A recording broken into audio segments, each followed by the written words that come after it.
castrations, we could talk about that. Because remember, it's Where symbolic. would that idea even come from? Oh, At that you haven't taken my bizarre behavior class, No, have I you? did. So castration's everywhere. It's like an archetype, right? It's like there's a whole archetype of that. We can talk about that. Interesting thing to study in graduate school. All right, I want to get going. I'm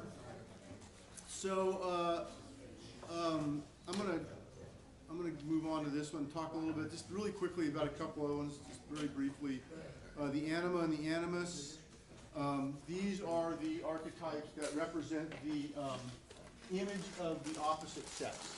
So if you're a male, you have an anima, and if you are a female, you have an animus.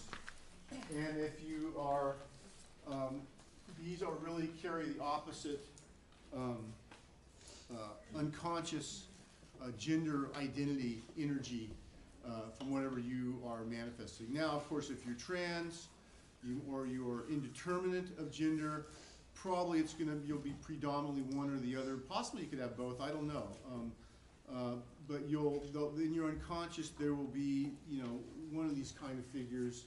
And actually, it would be a very interesting doctoral dissertation to look at anima and animus figures in transgendered people. Somebody ought to do that dissertation.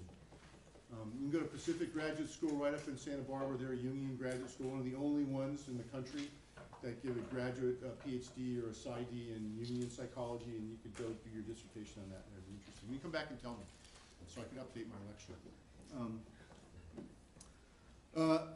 The fancy word that you can use at a party when talking about these is you can say, well, I was just in Vulcan's class on Friday, and we were studying contrasexual autonomous complexes with sources in the collective unconscious, and you'll impress everybody. So that's basically putting it in a nutshell. So the anima and the animus have all sorts of interesting aspects. These archetypes have all sorts of interesting ways they manifest themselves. The typical one is the love at first sight. So, you're not really dealing with your anima, you're a guy, and so you project it out unconsciously onto somebody, and you see that girl, and she's just, immediately, oh my God, there's just something about her, like, you're just obsessed. And that may be because you projected your anima out, and that's a safe way to interact with your anima without having to delve into your own unconscious. Likewise, same for women, with the animus, the male part. The interesting thing about anima and animus for women is very interesting. There's a very interesting thing that goes on with women, which is that they oftentimes become attracted to the bad boy. So what happens is that there's and this demonstrates a very interesting principle that the archetypes can sometimes mix together, right? So you're asking about the persona and the shadow. That could be something. Another one that's really common is the animus and the shadow mixed together, right? So you ladies, this is another rhetorical question, but you ladies, let's say you're out at a bar.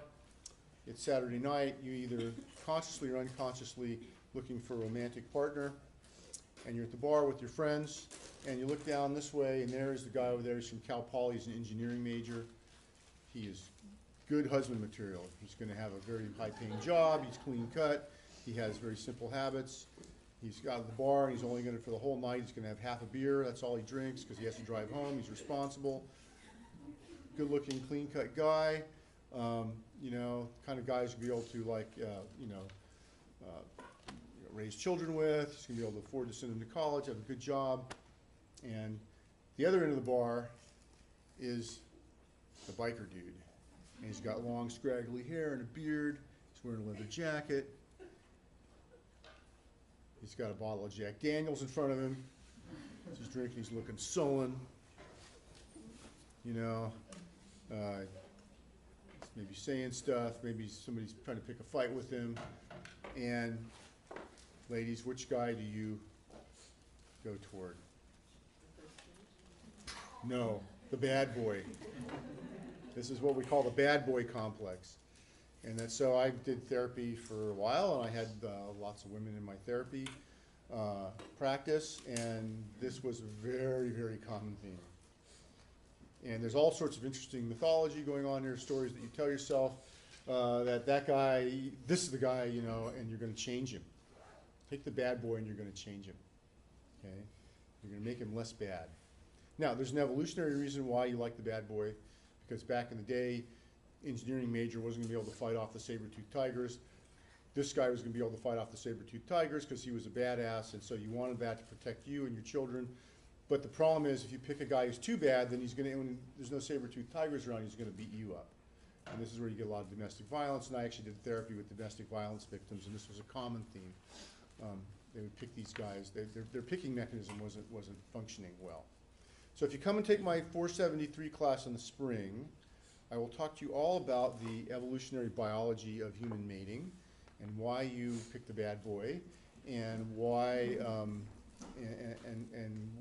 and picking mechanisms. Women have picking mechanisms. Guys, not so much. Women have a picking mechanism. And there's a reason for that, because women have to carry a baby for 9 months, and there's a lot more investment involved, and so women have evolved mechanisms to be better pickers. Guys, not so much. And I'll talk all about that. But in the context of Jungian psychology, the animus is oftentimes mixed in with the shadow. And again, these are things that are maybe repressed, but they're projected out, and it's a way that you can engage with them is through the projection, not through dealing with your own unconscious. So you project them out to engage with them, and sometimes they can be very alluring. And this is why a lot of women will go out with these kind of bad boy guys. And they don't make good boyfriends or husbands, by the way. They're terrible. The sex may be great, just to be honest with you. Sex may be really great, but they don't make good long-term relationships. They, and they can be abusive. They're the guys who end up, causing domestic violence problems, beating women up, and those kind of things, raping women sometimes in more extreme cases. So they don't make for good relationships. Now, my $1 million idea is that I'm going to form a group, psychology. I'm going to have workshops for men, because you can't take that bad boy and make him into a good boy, because he's probably, in real life, he's probably at least half sociopathic, so there's probably not much you're going to do with him, right? But I can take the engineering major guy and I can train him to have some bad boy characteristics, so that'll make him more attractive, make him a little more assertive, make him a little more able to fight off the saber-toothed tigers in the eyes of the women that are going to look at him. And so that's my idea. I'm going to have seminars for the engineering guy. Take him out in the desert, ride dirt bikes and shoot guns and do some karate. I don't know, we'll think of something. Toughen him up a little bit. And then when he goes to the bar, he can be like, kind of a little badass. But he's not a real badass, right? That's the guy you really want. You want him just enough he can fight off the saber-toothed tigers, but not so much he's going to hit you and the kid, right? That's the, right. So this is my $1 million idea. I'm trying to get Wendy Walsh, my TV psychology friend. She's going to help me with this. So we're going to have these seminars, and she's got the boyfriend and girlfriend book, how you pick your boyfriend, and so this is how I'm going to do it. Don't steal my idea. All right. I can talk to you more about that when I'm out of time. Okay, you can read these slides yourself. This is what I was saying. There's your bad boy guy. Let's talk about myths and mythologies. So again, one thing we see these archetypes, these archetypal patterns come through different stories, especially myths. And you see these same central themes of these myths, universal, represented in most human cultures. And they have different forms, they're slightly different, but the patterns are very similar. So a really good example of this is the trickster. You guys know about the trickster myth? The trickster is that figure that sort of tricks you into greater knowledge about something. Right, and it kind of pisses you off, but then in the end you actually learn something. And again, this is something, a very common archetype you see in films, and also can come along with the hero. Can kind of be the sidekick of the hero in some cases. A great example of this is the Hindu story of the Ramayana. Rama's the great hero, and he's got to go save his wife Sita from the demons down in Sri Lanka, of all places. And he has his buddy helping him, who's Hanuman, the monkey god, and Hanuman's a trickster character. And so in Asia, the trickster characters are often monkeys. In India and China, they're monkeys. In the United States, among Native Americans, that was the coyote. Native Americans have lots of coyote stories. They're very interesting. Okay, so again, this is a trickster's thing. This is something you see in lots of different cultures, and the stories are very similar, these kinds of things. And the myths essentially tell stories about archetypes or archetypal patterns. Okay? Now, according to Joseph Campbell and some other people, and this is oversimplified, but I'm going to oversimplify it for you guys. There are really two major types of myths that we tend to focus on in Western culture, and also to some degree in Asian cultures too.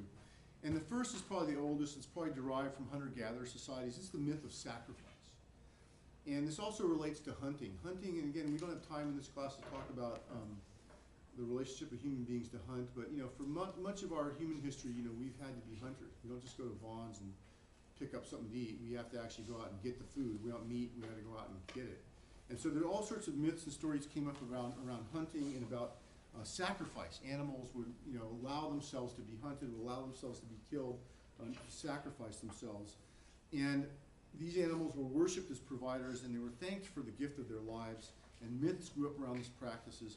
And eventually these myths even expand to include stories about human sacrifices. And there's all sorts of interesting history about this. We're not going to go into it now.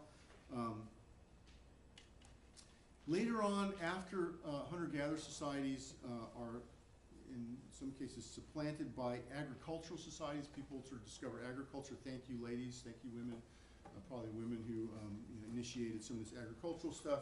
The myths start to change, and the myths start to reflect the agricultural cycle.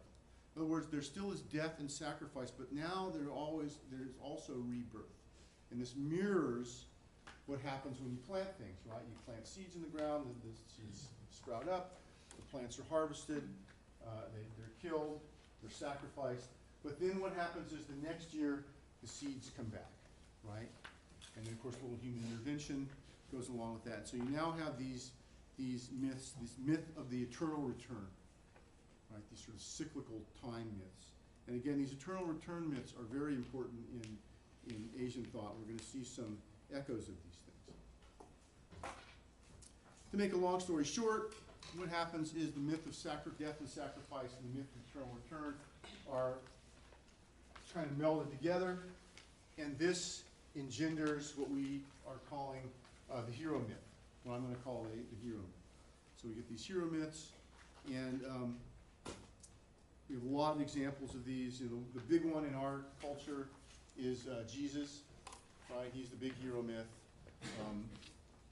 Jesus has a strange birth. He has an impossible task he has to do. He has to confront evil, and which he does many times. And again, if you take my 473 class, I'll talk about Jesus and demonic possession a little bit. And then he descends into the underworld. He's sacrificed. He descends into the underworld, but then he, 3 days later, he returns back to the world, but somehow changed a little bit, right? And so again, this is a big myth in our culture. We're going to talk in a lot of detail about the myth of Buddha. Buddha also has a very similar type of myth. Okay, and on and on and on and on. You can just pick, all sorts of hero myths in our society. We just have tons of them.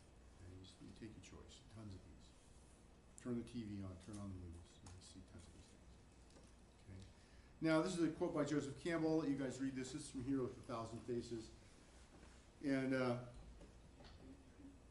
these myths are good to pay attention to because, again, when you do therapy with people, you can sometimes see, people are trying to live out a hero myth. And sometimes they're sort of stuck in it in terms of repetition compulsion. They're trying to, do the hero myth over and over and over again and make it successful. And then, sometimes therapy can help with those sort of things. But for this class, we're really going to be looking at these myths, the myth of sacrifice, the myth of eternal return, and the hero myth. We're going to see these in the context of Asian cultures. And of course, these things and other myths as well, are really part and parcel of the Asian traditional thought systems that we are going to examine. They all have aspects of the hero, aspects of the eternal return, and aspects of sacrifice. And we're going to see this stuff. This is something. So you'll see these themes throughout Asian thought. Okay. But the best thing about these things is to experience them for yourself. And so to do this is, really, the best way, as Freud said, the royal road is through the unconscious. And so you want to experience these myths.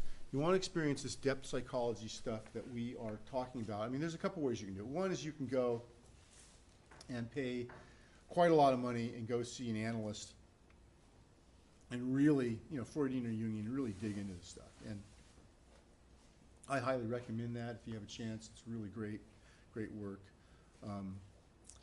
And if you can't do that, you might be able to find a therapist who does some kind of, depth psychology work, maybe not quite as intensive as analysis. That's a good way to do it, but it's still expensive. So the nice thing is you can do some work on your own in this area. You can encounter the archetypes, the myths, Eros, Thanatos, the Oedipal complex, all these things. You can have an encounter with these things on your own. And the best way that I could recommend for you to get a flavor of this is to do some dream work. And dreams are really this is where this unconscious material really presents itself to us every night, actually, when you go to sleep. And even if you're not aware that you're dreaming, we all dream. And even though you're not aware of your dreams, you can do some very simple techniques to start to become aware of your dreams. And it's like a muscle. It's like going to the gym. The first day you go in there, you pick up the 2-pound weights. You're doing this, right? And then, a week later, you got the 5 pounds. A week later, you got the 20 pounds. And you're up to 30, It's like a muscle. And the more you put some energy into encountering your dreams and paying attention to dreams, the easier it'll become to do. And there's some very interesting, easy sort of techniques for getting in touch with your dreams. For instance, if you wake yourself up at a different time of night than you normally get up, you can interrupt your dream cycle. You want to be somewhere in the REM sleep, and so you can set an alarm. One thing that was suggested to me back in the day was drink a lot of water before you go to bed, and you don't have to pee when you get up, and that'll force you to get up and you'll remember your dreams. Except unfortunately, when you do that, all your dreams are about having to go pee. So, but that can be useful too, I don't know. But there's various ways you can do it. And once you start doing it, it becomes easier. A lot of it also, in an Asian sense, is to set the intent. If you set an intent that you're going to remember your dreams, a lot of times that's just enough, just to do that. And so how would you look at your dreams? So talk just a minute about how you might examine your dreams. What's the way to do it? So we can talk about the Freudian way and the Jungian way a little bit. Yes? Wouldn't you keep a dream journal? Yes. Oh, very good. Thank you for mentioning that. So one thing to do, the way to do this is to keep a dream journal, to write your dreams down. So it's one thing just to remember them, but it really helps to write them down. And if you're, for Freudians, Freudians like to just look at single dreams. That's fine. Jungians like to look at a series of dreams. So they really like you. If you go to a Jungian therapist, they're probably going to have you start writing down your dreams. Very typical. Okay. I saw a Jungian analyst for a while, and and not only was I writing down dreams, but because I was seeing him and talking about my dreams, it spawned new dreams. You goose the unconscious a little bit, and it will, if it knows you're paying attention, it will start to communicate. Right? And so you really get a sense of this when you're doing your dream work. But even in a Freudian way, write your dreams down, and you can even analyze one dream at a time. That's what Freudians like to do. So let me talk to you a little bit about Freudian and Jungian dream work, how you do this. And again, maybe we can apply some of this stuff to some of the Asian stuff we're going to be talking about later. So for Freud, dreams have two parts. There is a manifest part and a latent part. The manifest aspect of the dream is what you remember when you wake up, what manifests in your conscious life. The latent aspect is supposedly the true meaning of the dream. It is your forbidden fantasies, wishes that you want fulfilled, secret desires, etc. All of these appear in the manifest aspects of the dream, but they are disguised or distorted because they are unacceptable to the conscious mind, so the conscious mind distorts these things. And so you don't really directly see the latent aspects of the dream. Disguising, distorting of the latent aspects of the dream occurs in 4 ways. Basically, first is condensation. 2 or more latent aspects are combined into one manifest aspect. This is a very, very important concept for Asian thought, by the way, because we see condensation all over the place, where 2 underlying meanings are combined into one symbol. We'll see this all over the place. Next one is displacement. Emotion or desire for a latent aspect in the dream is displaced onto an unrelating or meaningless manifest aspect. In other words, I'm in love with the girl, I want her, but I can't recognize that. I have to disguise it. So what happens is in the dream, there's a beach ball. I just want to have this beach ball. And the beach ball is so wonderful. I just got to have it, right? That is displacement. I've displaced my love for a certain girl onto a beach ball, for a dumb example. Okay. Third is symbolism. For Freud, these are usually sexual. The manifest aspects use symbols to make the more overtly sexual, latent aspects more acceptable to consciousness as manifest aspects in a dream. And you know, the typical example of this is the key in the lock, right? You all know what that means, right? Key in the lock, right? And you can think of a million other ones. Just name your phallic or, you know, vaginal symbol out there, you'll find it all over the place, okay? In fact, when you start looking for them, start studying Freudian psychology, you start seeing this stuff everywhere. And you really go overboard. And you can't visit the Washington Monument and see the same thing that you used to. You know, things change. So we could talk about this.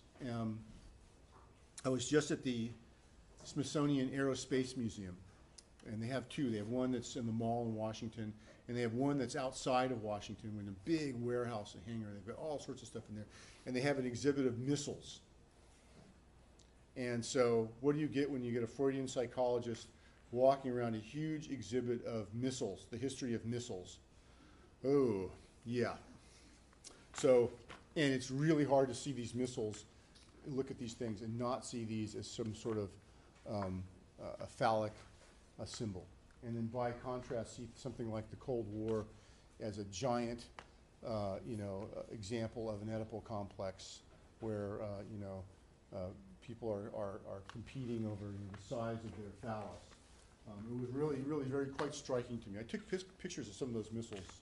So if you take the World War II class next semester, I may show some pictures of those things. It was really quite striking to me. Like, wow, this is a big Oedipal complex. We're going to blow up the world because of this. Okay, but you can think about these kind of things. Now, those of you wanting to go on to doctoral programs, I'm wondering about this because now with the rise of all this sort of social media stuff with Tinder and all these sites where, like that congressman from New York is sending out pictures of his junk, what is going to happen now when we have generations of people who now aren't dealing with sexual stuff in symbols, but are actually sending naked pictures of their genitals to each other all the time? What is that going to do with this stuff? Is this going to show up in dreams? You know, because you've seen so many things online.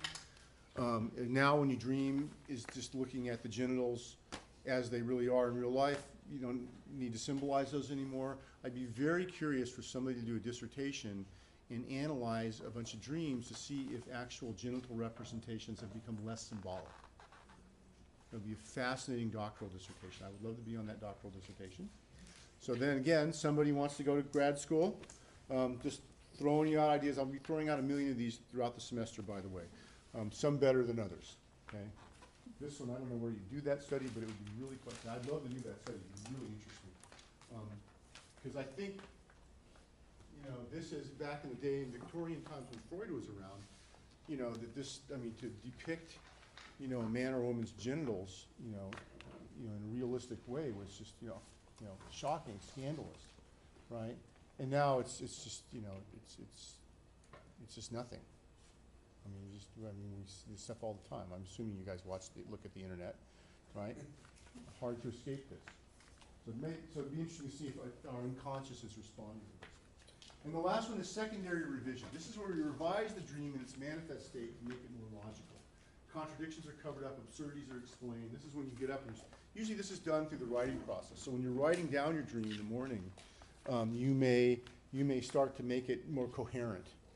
You know, you're revising it, right? You're editing it as you write it. Now, when you get back into therapy and you start reassociating and doing stuff, then what will happen is you'll get back to some of the absurdities and the contradictions will come up again. But this is something that we typically do when we write down. Now, Freud believed that all dreams represent unfulfilled wishes in their latent form. I don't necessarily disagree with this. I wouldn't necessarily say all the time. For Freudians, it's absolutely every dream has an aspect of wish fulfillment. Hardcore. And they'll go to all sorts of Pretzley logic, you know, mental gymnastics to make this the case. But I would say that most dreams have some wish fulfillment. Okay, I was at a seminar with a bunch of Jungians, and somebody was presenting a dream, and I made the comment, I said, there's wish fulfillment in this dream, you want this to happen, and some other Jungian lady jumped down my throat. Ugh, that Freudian stuff, it's just terrible. And I just looked at her and said, yeah, but there's still a wish here that wants to be fulfilled. And there it is, you can see it, pretty obvious. Start looking at dreams, a lot of wish. So when you look at your own dreams, you can ask yourself, what is it that you want? What is the wish that you wish, what do you wish would happen? Okay? And usually in the dream that you'll find something. I would say not 100% of the time, but a lot of times.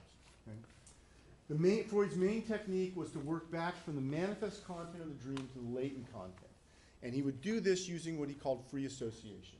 And there's a picture of his couch. And so he would sit here, his chair facing out, and you would sit here facing this way, nice darkened room, and you would free associate, which means you would say whatever came to your mind. And without looking at another person, without like having the clue of another person's face, without responding to them, you say whatever comes to your mind, and then you just start talking and coming up with stuff. The stuff will spontaneously come up. And this is a way of manifesting the unconscious stuff, the unconscious material, and it works great. I free associated on the couch. I loved it. Most fun kind of therapy until the analyst would make some sort of interpretation and scare the living crap out of me. But just the free association part, I loved it.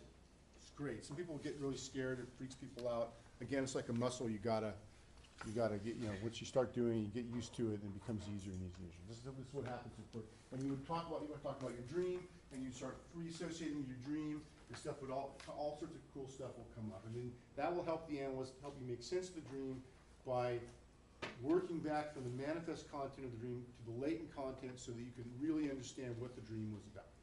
Okay? And that is a large part of Freudian therapy, right there. Okay? Now, yes? I have a question about secondary revision, maybe two questions, but Sure. Does the analyst slash the person, do they do the secondary revision, or is it more of an unconscious kind of like you? No, it should be the person doing the secondary revision. Because the analyst's job, in a way, is to undo the secondary revision. Now, this is a very good question because, in my opinion, there's different ways of doing psychoanalytic psychotherapy. So it may be that if you're a psychoanalytic psychotherapist, not an analyst, and you're working with somebody to deal with more of a specific problem, it might be that you don't undo the secondary revision, or you work with, I don't want to say you would encourage it or you would help the person do secondary revision, but there might be a situation where you do that. If you're an analyst, especially real hardcore analyst, the idea is really to unravel the secondary revision, get back to the contradictory stuff. And when you free associate, you tell your dream, it all makes sense, but then you free associate and you remember, oh yeah, well, wait a minute, this part of the dream I was a man, and this part of the dream I was a woman. I forgot about that. And you'll start remembering the contradictions and the other stuff in the dream. The stuff that doesn't, you'll go unwind the revision, the editing. If that makes sense. Now, is this the same aspect that Hillman has a problem with regarding overanalyzing the dream and taking it out? Oh, yes. Taking it Okay. out of the absurdity? Yes. So what Hillman, and this, not to get too far afield, but Hillman is a Jungian psychologist. So Hillman have a lot of problems with a lot of the stuff, by the way. Because for Hillman, again, the unconscious stuff is going to be grounded in the collective. So he's not seeing this dream material as just repressed conscious stuff. For Freudians, this is just repressed conscious stuff. But Hillman will, and other analysts, Freudian and Jungian, will warn against the analyst over-intellectualizing the dream, because the analyst also has defenses. Okay, an analyst is a human being. The analyst has defenses, and if they have not dealt with their own stuff, then what will happen is they may have some defenses against what the client's bringing up in the dream. This is countertransference. It can be countertransference, or it could be just reminding them of their own crap. But yes, a form of countertransference is the worst part, because then it has to do with the relationship with the patient. you know, they see the patient as their daughter or their mother or something like that. And that's very bad. And that's just a lack of training and a lack of supervision. And again, I could go on my soapbox about this, but the thing is about being a therapist, whether you're an analyst or just a counselor, you know, with a master's degree, you know, supervision doesn't stop when you get your license. You need to have people you consult with, because this is a pitfall all the time. So what you end up doing, but you can just end up in a very simple way, just intellectualizing what the person brings to you, because it reminds you of something you haven't dealt with in your own life. And so you intellectualize the dream with the patient, and then you can unconsciously feed into the secondary revision stuff, because you don't want to get down to the meaning of the dream because it's something you've repressed. And so that's just bad training and bad, I mean, you know, there's a lot of bad therapists out there, and bad training and or therapists who, you know, even not a therapist, nobody's perfect. But if I'm doing this, I want to at least know enough to know that I'm having some issue with this. And I seem to and realize that I'm having a problem with the material the person's bringing, and I need to have somebody I can go consult with about that. And that's the problem with throwing Freud out. If you do that, you have a bunch of therapists or MFTs or whatever who have no idea of transference and countertransference. Well, it's not just MFTs. I mean, you know, it's a whole system of psychology that doesn't even recognize the existence of transference and countertransference. Oh, it's give me my soapbox. You know, I teach at Cal Lutheran in the doctoral program. They do not require people who are going to be doctoral level psychologists to get any of their own personal therapy. So you can go through that program, you can become licensed as a psychologist, you can start seeing patients in therapy, and you can yourself never have done an hour of therapy. That, to my mind, is absolutely insane and borderline, you know, unethical, in my opinion. I've told them that, you know, I mean, there's nothing, they hear me say that all the time. I tell the students that all the time. You know, but that's part of the reason is that a lot of the new therapies don't really deal with this kind of stuff. Cognitive behavioral therapy, you know, we don't care, you know, unconscious stuff, yeah, you know, we're just dealing with thought patterns and things, right? But I'll tell you, in my opinion, that there's always transference, always. Doesn't matter what kind of therapist you're seeing. And so if you don't deal with it, this is where you get problems. So Yeoman would actually use the transference as to help them. All Jungians and Freudians use in fact, what Freudians will tell you is really the transfer, it's really the relationship that cures. It's really having a transferential relationship that gets successfully negotiated with your analyst, that's what manifests the cure. And this is also true to some degree in all psychotherapy. But Freudians and Jungians will use the transference, and they'll even use the countertransference. Okay, the countertransference at least a feedback for themselves to know whether they're doing their job correctly. And in more advanced situations, they can actually use the countertransference. They can interpret that to the client. But that should be done only by people who really know what they're doing. Okay? Yeah, I have a little class on this. It's really quite fascinating. But yes, Hillman warns about two things. One is over-intellectualizing this whole process, and the other one is that just seeing it through the lens of the hero in a monomythic way, just in an ego hero way. He really likes to bring in lots of different viewpoints of lots of different archetypes, not just one type. And again, you know, I think the process, let's try and talk about the Jungian process. I think that the process is fine. It's how you use the process for him. All right, so that's the Freudian stuff. Now for Jung, what you see is what you get. The manifest content of the dream is the true meaning of the dream. The content isn't disguised or distorted, but it's a metaphor. It's not disguised or distortion, it's a metaphor. Okay, we all know about metaphors, right? Right? The key in the lock is a metaphor for what, right? People having sex, right? We know about metaphors, okay?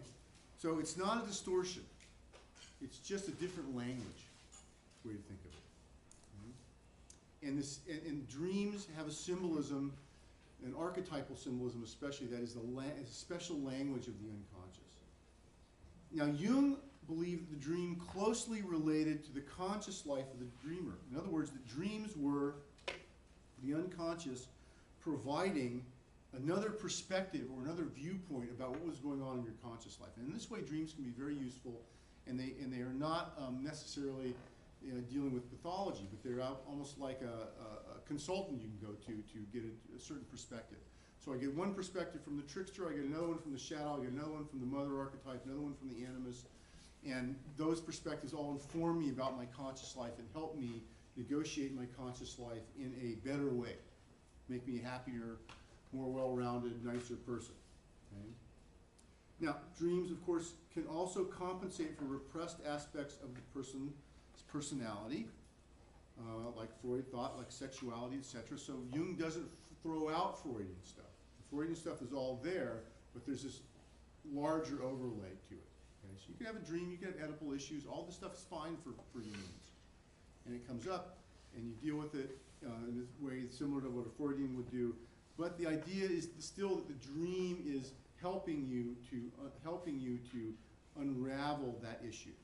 The dream itself is giving you a message from the unconscious, which is helpful, which is useful. The dream itself is healing. Okay? And that is a little different than Freud. For Jungians, dreams have 4 parts. If anybody here a literature major, English major? If you are, you'll probably recognize these parts because they look very much like the parts of a story. First one is an exposition. You set the scene for the dream, introduces the aspects of the dream. The second is development. The plot of the dream becomes apparent.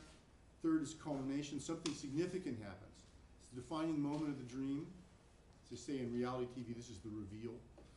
And then 4 is lysis. This is the end of the dream, and the most important part, where the key to the resolution of the conflict or lesson of the dream is revealed. It gives possibilities about how the dreamer may deal with a specific issue or problem in their life.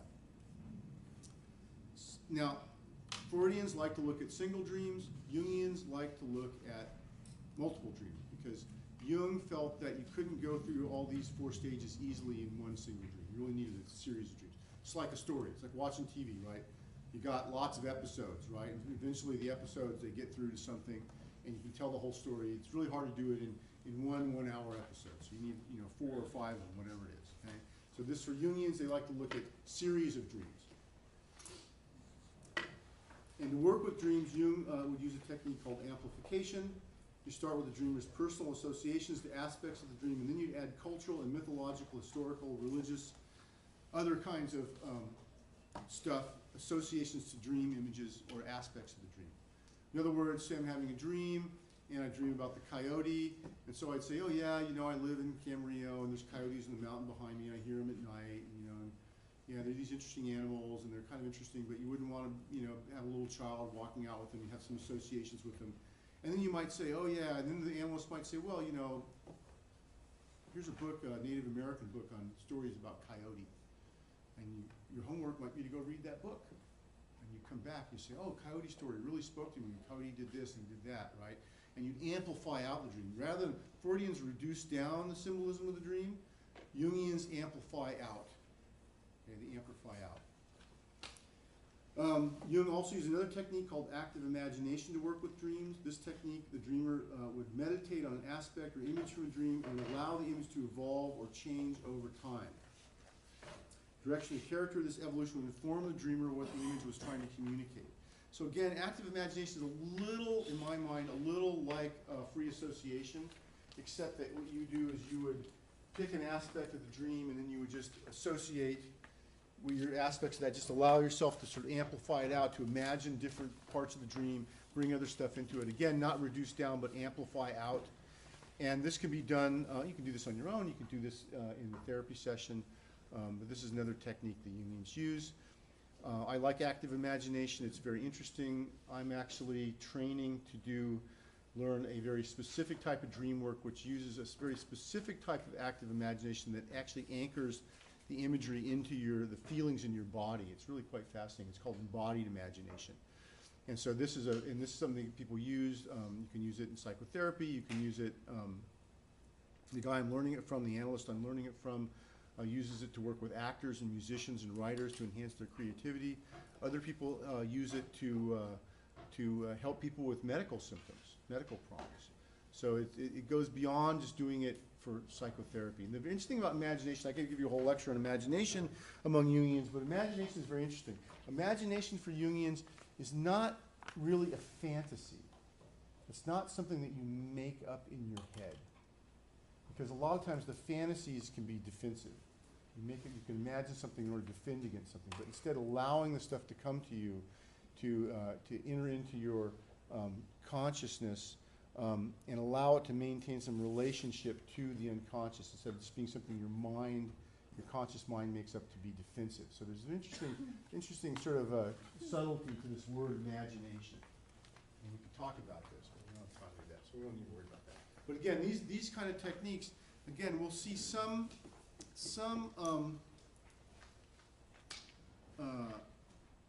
echoes of these techniques, both Freudian and Jungian, in some of the systems of Asian thought that we're going to be talking about. And we'll see some of these will come about. Yes? Do you say anything about people who support Jung wrote a little bit about lucid dreaming, and Jungians have written about lucid dreaming. But most of the lucid dreaming stuff came after Jung. People have taken Jung's stuff, and they've actually been inspired by various people around the world who do lucid dreaming. The Sonoy in Southeast Asia and the Tibetans. Tibetans have a whole thing about lucid dreaming, and they've done lucid dreaming things. I am not the expert on lucid dreaming and the people who do it. I know a little bit about it. I know more about the Tibetan stuff. But the idea is that the Tibetans have a practical reason for doing it. They like to communicate to each other through dreams. I had a dream, and that guy who's 1,000 miles on the other side of the mountain told me this, so let's do this, that kind of thing. But they have a practice of lucid dreaming, dream yoga. But yeah, for Jungian stuff, for Freudian stuff, it's really not that important. Really not that important. You really want to let the unconscious speak to you. You don't want to be in the dream and be controlling the dream. You don't want the dream subsumed by your ego. This is a James Hillman thing. You don't want to subsume the dream in your ego. This is for Jung talked about this, and his example of the idea of trying to subsume the unconscious into your ego, have your ego control the unconscious. He wrote a whole thing on the story of Job. You know Job from the Bible? You guys know the story of Job in the Bible? Job is this guy, and God and devil are walking around. They decide, hey, hey God, I don't think people really like you that much. They only like you because things are going really well. And God says, oh no, I follow me. Well, let's bet. So they have a bet, they have a wager. You guys are Christians and you know the Bible better than me. Excuse me for butchering up the story. But the idea is that then they bet, and so what God does then is he visits all these horrible things on Job. His family gets killed, all his stuff's wiped out. He's every bad thing you can imagine happens to him to test his faith, right? And the long story of the story is that eventually Job's faith is tested and he passes flying colors. But near the end, his faith is being tested. He's like, God, I still believe in you.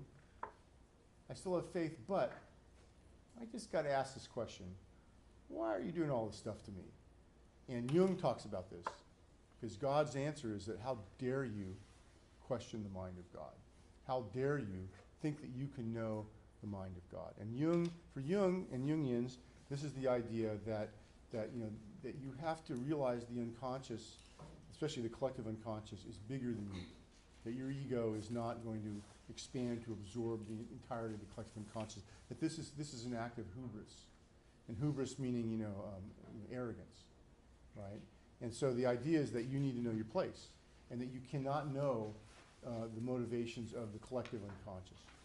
That you need to know your place, and that you need to interact with the unconscious in a more humble way, right? And again, this is something you see. You see this also. We did the workshop last week on the I Ching, right? It's the same thing in the Chinese I Ching. If you go to the I Ching with this idea of you're going to control what's going on, it will give you a very clear message. No, you're not in control. And we have myths about this all around the world. I mean, you guys know the Greek myth of Icarus, who flies too close to the sun. There's all sorts of the sun being the sort of, the sun god Apollo being the sort of ego stand-in. Lots of myths about this stuff. So in Christianity, you have the myth of Job. And Jung writes, he has a whole thing about the myth of Job. Very interesting, story of Job. So I recommend you guys reading that if you have time. It's a very interesting read. Especially if you're Christian, it's quite interesting. So, so there's different ways you can work with this stuff. But yeah, lucid dreaming, not a necessity for these things. I mean, it's interesting things, something you could try, if you're interested in it. There's a Sonoy dream work manual, if you can find it. It was published back in the 60s or 70s on how to do lucid dreaming. There are some books on Tibetan dream yoga you could probably find somewhere if you want to do this. But again, the idea is you really want to let the unconscious talk to you. You don't want to just feel like you want to go in there and control everything, because you may miss out on something.